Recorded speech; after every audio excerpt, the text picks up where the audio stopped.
Welcome to Through the Bible with Pastor Michael, a podcast from First Baptist Church in Mustang, Oklahoma. Here's Pastor Michael. Today we continue our study through Numbers as we look at chapters 28, 29, and 30. We are getting very close to finishing the book of Numbers. And today is a good example, I think, of why reading the book of Numbers is challenging, but also why understanding a little bit of the background and context helps us to make sense of what is going on.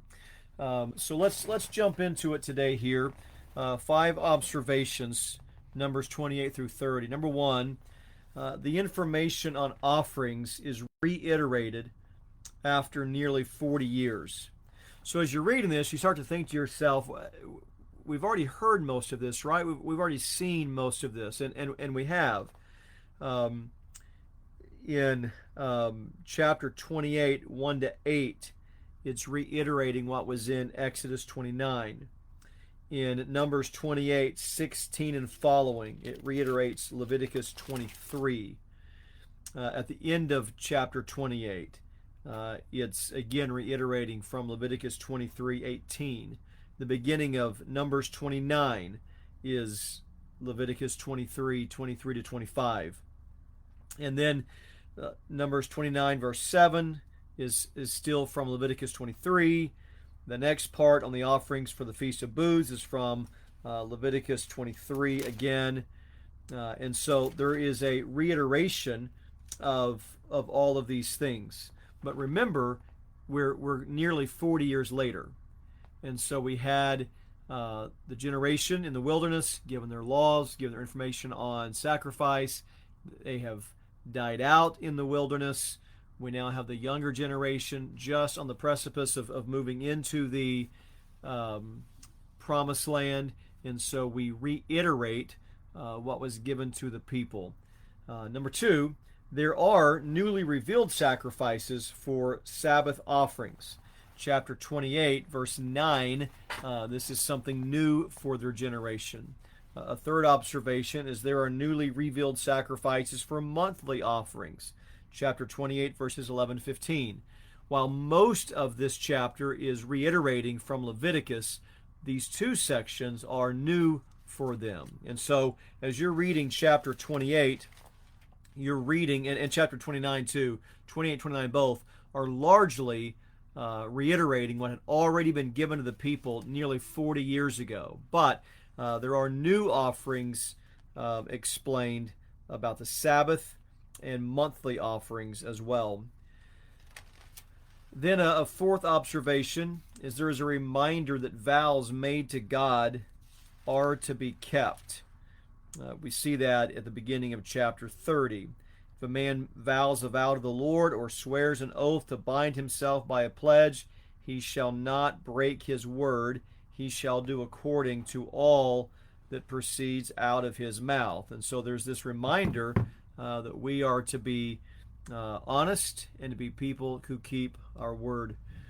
And then a fifth observation, there are rules given for vows made within the context of family.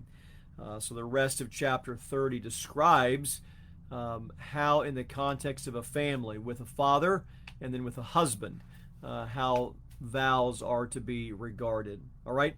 So looking at what do we do with these 3 chapters, a majority of this is detailing sacrifices that we don't make today.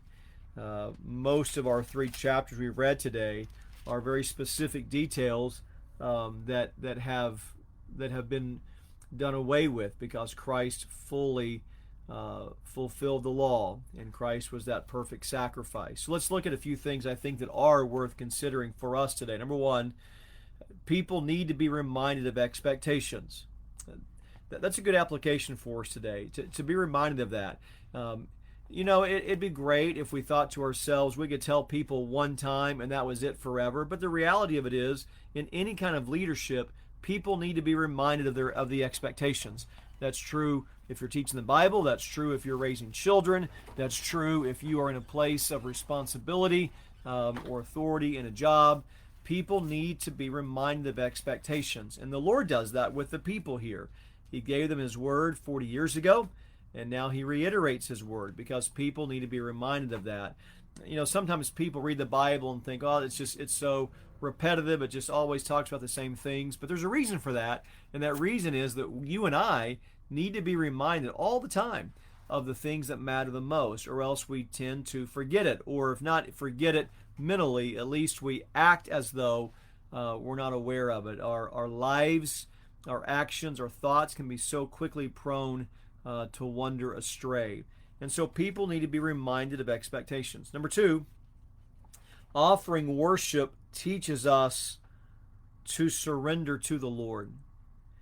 One of the things I was thinking was I was reading these chapters today and reflecting back from Leviticus, where we've read most of this before, is how these details, all of these incredibly specific details in terms of sacrifice, was teaching these people to surrender their life to the Lord. It was teaching them in a very tangible, very clear, very repetitive way that they are to surrender their life to the Lord. To fulfill these sacrifices is very time consuming. Your whole day, your whole week, your whole rhythm of life revolves around it. And what they were learning was to build the rhythm and routine of their life around a complete surrender to the things of God. And I think there's a good word for us in that, because we too, while we're not sacrificing animals anymore, thank the Lord, we are to still build our life around the rhythm of the Lord and around the rhythm of worship. There should be a real predictability in our life in terms of our surrender to the Lord. There should be time in the day where you just know, you stop what you're doing, you take on no new tasks, and you're just with the Lord in His Word.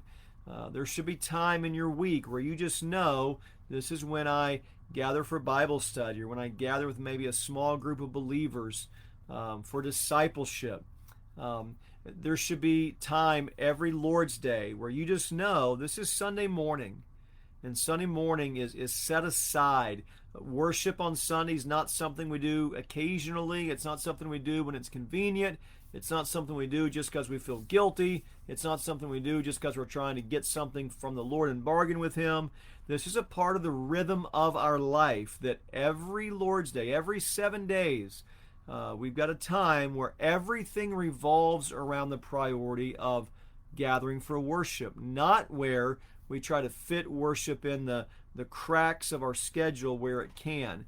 And what we see here in the book of Numbers is God was teaching His people that when they live a life of obedience and they're sacrificing as they're supposed to, that it's teaching them regular and routine surrender to the Lord. And I think that should be true of us. There should be parts of your schedule where you just know it reminds you of the importance of surrendering and worshiping to the Lord. There should be things that people invite you to do and you just say, we can't do that because it's a priority for us to be in church on the Lord's Day. You just remind yourself of the routine and the rhythm of complete surrender to the Lord. Thirdly, the sacrifice of Christ is greater than we even imagine, seeing as it was a once-for-all sacrifice. When you read the details of these sacrifices in Numbers today, I mean, one of the things you should do is just stop and say, how complete was the sacrifice of Jesus Christ? When you consider all the blood that was shed over and over and over again, when you consider all of the animals that were offered up in worship, I mean, it's just a continual stream of blood that's pouring down among the people. And then you consider that Christ died for us, and His one sacrifice was sufficient once for all. I mean, His sacrifice is far more perfect than we even can imagine it to be. We know the Bible says that the blood of animals can never fully and perfectly remove our sin. Christ is our propitiation. Christ is the one who removes the wrath of God for our sin. He's the fulfillment of everything. And I think when I read this today, I just pause and consider that the sacrifice of Christ is more perfect and more complete than we can even understand. A fourth application, we are to keep our word and follow through on our promises. Psalm 15 speaks of the man who keeps his word even though it cost him something. He keeps his word even though it comes at expense to himself. And that should be true for us. We should be people who keep our word. Just as Numbers 30 is outlining for them, that principle remains, that we ought to be people who keep our word. People ought to be able to trust us when we say we're going to be somewhere or we're going to do something. We should be people who keep our word. And then a fifth application, the Lord cares about the details of our lives. I was reading back through this again and just thinking about all of the minutia that's in chapter 29 as it just walks through on this day these things and this animal and all the precise measurements of everything. And you can't read that without just thinking the Lord cares about our details. And if he cares about the details of their sacrifice, the good news for us is he knows and cares about the details of our lives too. He knows if they were sacrificing exactly the right animal on the right day. He knows if the kinds of offerings they were giving up were the exact things he had commanded them to do. He knows those details. Well, if he knows those details, he also knows the details of our life. He knows the details of your pain. He knows the details of your suffering. He knows the details of your anxious heart. He knows.